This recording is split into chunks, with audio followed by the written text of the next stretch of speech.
আসসালামু আলাইকুম dear student and viewers, আশা করি ভালো আছেন। আজকে আমরা ষান্মাসিক সামষ্টিক মূল্যায়ন 2024 ষষ্ঠ শ্রেণীর গণিত।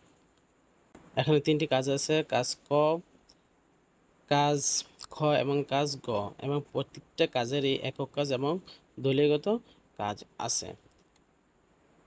আগামীকাল 10/7/2024 সালে যে প্রশ্নটি দিয়ে পরীক্ষা হবে, কাজ ক, দলগত কাজ 1, বিদ্যালয়ের গাছ ও জনসংখ্যার ভিত্তিতে অক্সিজেনের হিসাব।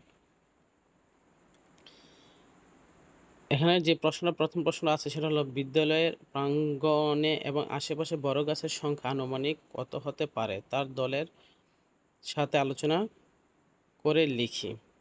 উত্তর: মনে করি বিদ্যালয়ের প্রাঙ্গণে এবং আশেপাশে 100টি গাছ আছে, অর্থাৎ আমাদের বিদ্যালয়ে যে গাছের সংখ্যা আছে আমরা আনুমানিক ধরে নিলাম।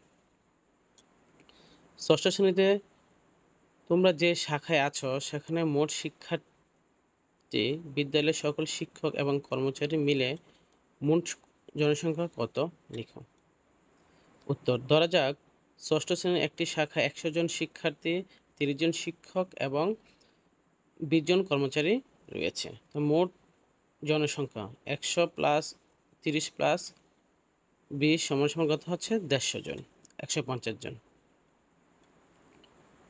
1.3 বিদ্যালয়ে প্রাঙ্গণে এবং আশেপাশে আনুমানিক যে সংখ্যক বড় গাছ রয়েছে কি পরিমাণ অক্সিজেন উৎপাদন করে?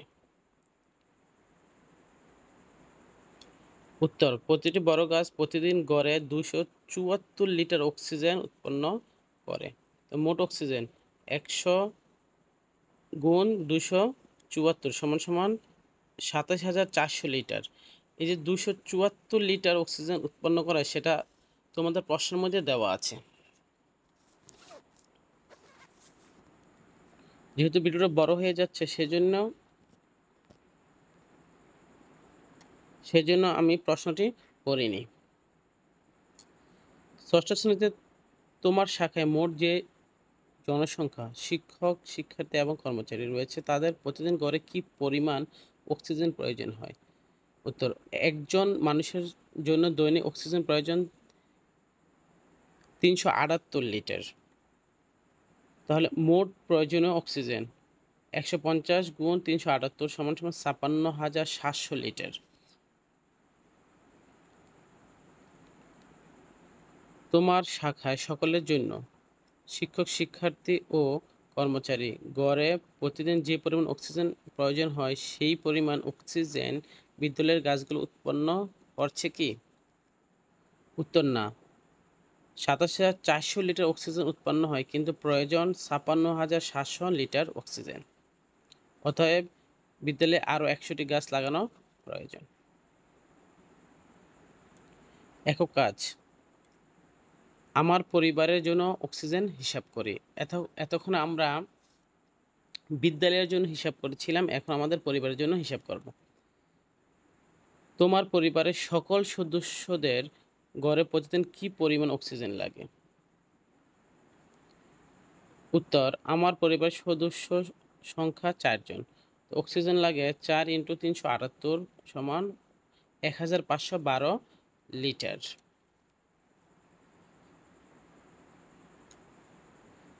2.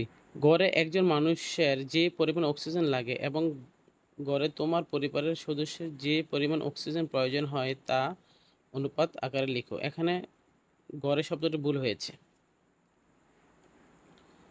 উত্তর: অনুপাত 378 অনুপাত 1512। তুমি যে অনুপাত লিখেছো তা একটি সমতল অনুপাতে প্রকাশ করো। তো এখন 378 অনুপাত 1512 অনুপাত করলে আমরা যে এটা কাটাকাটি করি তাহলে 1:4 আসে। তোমার পরিবারের সকল সদস্যদের একদিনের অক্সিজেন সরবরাহের জন্য কয়টি গাছ প্রয়োজন? প্রতিদিন একটি বড় গাছের উৎপন্ন অক্সিজেন 274 লিটার। তো একটি বড় গাছ যদি 274 লিটার অক্সিজেন দেয়, আর প্রয়োজনীয় গাছের সংখ্যা, যেহেতু আমাদের সবার অক্সিজেন লাগতেছে কত? 1512 লিটার, তাহলে 274 লিটার দিয়ে যদি আমরা ভাগ করি করতে 5.5 অর্থাৎ 6টি গাছ লাগবে। তোমার পরিবারের অক্সিজেনের জন্য যতটি গাছ দরকার তা আছে কি? তোমাদের দরকারের চেয়ে বেশি বা কম গাছের সংখ্যাকে যথাক্রমে ধনাত্মক কিংবা ঋণাত্মক পূর্ণ সংখ্যা দিয়ে প্রকাশ করে দেখাও।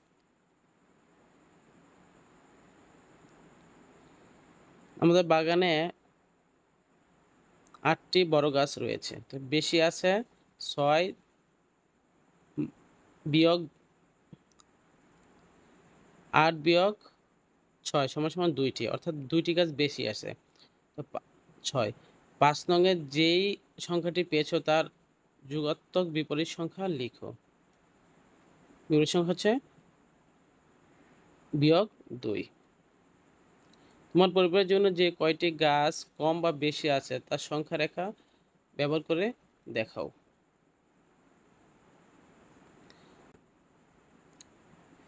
কাজ খ, জোড়াই কাজ। কাগজের অপচয় কমাই, গাছ বাঁচাই। 1, তোমরা দুজনে গত 5 মাসে ফেব্রুয়ারি থেকে জুন মাস ষষ্ঠ শ্রেণীর সকল বিষয়ের জন্য আনুমানিক মোট কয়টি কাগজ ব্যবহার করেছে তা লিখো। উত্তর, প্রতিদিন গড়ে 2টি করে কাগজ ব্যবহার করেছি। আমরা জানি 1 মাস সমান 30 দিন, তো 5 মাস সমান হচ্ছে 150 দিন। 5 গুণ 30 সমান কত হচ্ছে 150 দিন। তো মোট কাগজ আমরা প্রতিদিন 2টি করে ব্যবহার করলে 150 দিন হচ্ছে 300টি কাগজ ব্যবহার করা হয়েছে। তোমরা দুইজন ষষ্ঠ শ্রেণীতে ফেব্রুয়ারি থেকে জুন মাসে মোট যে পরিমাণ কাগজ ব্যবহার করেছো তা কম ব্যবহার করতে, তাহলে তোমাদের ব্যবহৃত কাগজের সংখ্যা কত হতো? এখানে সংখ্যা না, সংখ্যা কত হতো? কম ব্যবহারের প্রতিদিন গড়ে 1টি কাগজ ব্যবহার করেছি। ব্যবহৃত মোট কাগজ 150 × 1 = 150টি। 2 নংয়ের ক্ষেত্রে তোমাদের কাগজ ব্যবহারের হার শতকরা কত কমে গেল? তো শতকরা ব্যবহার কমেছে, যেহেতু আমরা 300 থেকে কমে 150 ব্যবহার করেছি, তাহলে আমাদের 150 × 100 ভাগ 300 = 50টি, অর্থাৎ 50%। তো শতকরা ব্যবহার কমেছে কত? 50%। তোমাদের মধ্যে একজন প্রতি চতুর্থ দিনে একবার এবং অন্য একজন প্রতি ষষ্ঠ দিনে একবার পোস্টার পেপার ব্যবহার করে, তাহলে 1 এপ্রিল থেকে শুরু করে 30 এপ্রিল 1 মাস পর্যন্ত তোমরা মোট কতবার একই দিনে পোস্টার পেপার ব্যবহার করবে? উত্তর, এপ্রিল মাসে মোট দিন 30 দিন। 4 এবং 6 লসাগু 12। তোমরা অবশ্যই জানো লসাগু কীভাবে বের করতে হয়। একই দিনে পোস্টার ব্যবহার করবে 30 ভাগ 12 =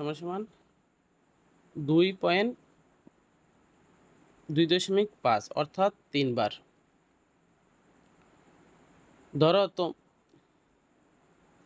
ধরো তোমাদের শিক্ষক কিছু পোস্টার পেপার নিয়ে আসলেন এবং শ্রেণীর প্রত্যেক শিক্ষার্থীকে 2টি করে পেপার দিলেন। এভাবে শিক্ষক পোস্টার পেপারের অংশ তোমাদেরকে দিয়ে দিলেন এবং বাকি অংশ নিজের কাছে রেখে দিলেন। তোমাদের শ্রেণীতে মোট শিক্ষার্থীর সংখ্যা কত তা লিখে রাখো।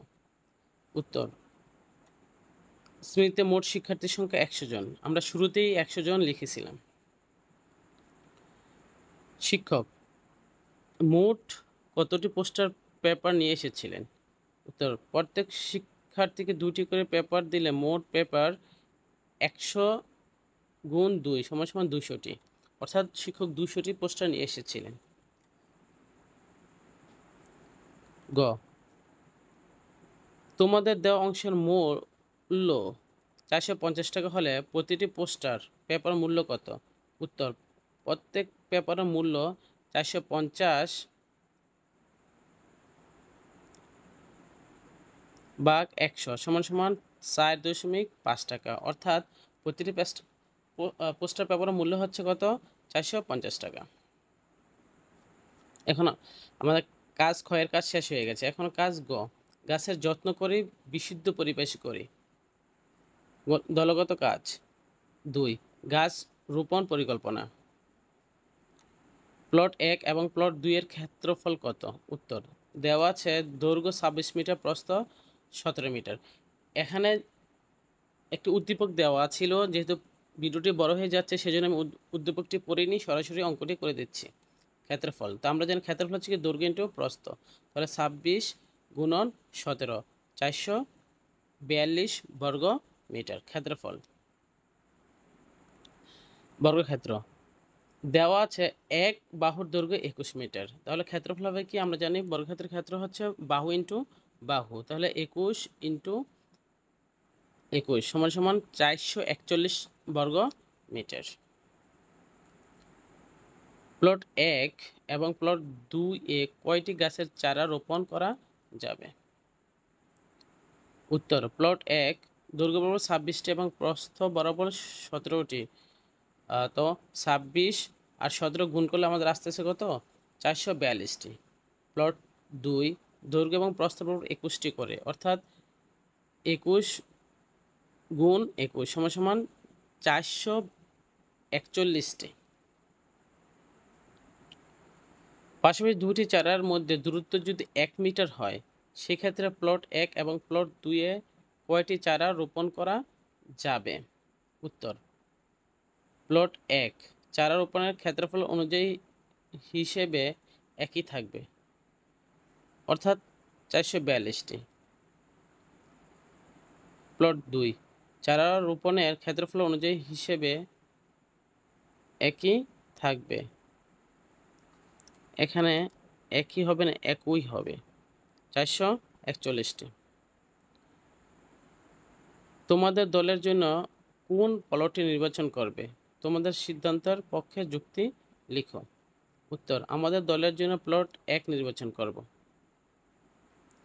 প্লট 1 যুক্তি, যে যুক্তিটা দিবে সেটা হচ্ছে প্লট 1 এর ক্ষেত্রফল বেশি এবং এতে বেশি চারা রোপণ করা যাবে, এতে অপেক্ষাকৃত বেশি ফুল গাছের চারা লাগানো সম্ভব। কিছু বানান ভুল হয়েছে, সেজন্য আমরা আন্তরিকভাবে দুঃখিত।